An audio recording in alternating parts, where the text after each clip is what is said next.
మీరు చూస్తున్నటువంటి ఈ దృశ్యం అడ్డతీగల మండలం వేటమాడి పంచాయతీలో గల పనుకురాతిపాలెం ఈ గ్రామమునకు ఎటువంటి రహదారి మార్గం లేక ఆరోగ్యం బాగలేకపోయినప్పటికీ ఆ పేషెంట్లని ప్రభుత్వ ఆసుపత్రికి తీసుకెళ్లాలంటే ప్రస్తుతం మా గ్రామస్తులకున్న ఏకైక మార్గం ఈ వాగు దాటడం.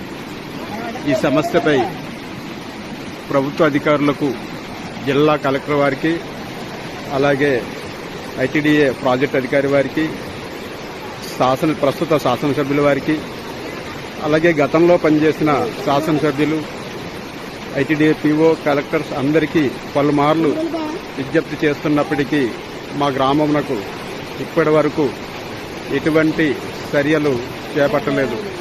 ఇకనైనా మా గ్రామమునకు ఈ వాగుపై వంతెనను నిర్మించాలని కోరుకుంటున్నాము. దయచేసి మా బాధను అర్థం చేసుకోవాల్సిందిగా కోరుతున్నాము. ఇట్లు పనుకురాతిపాలెం గ్రామస్తులు.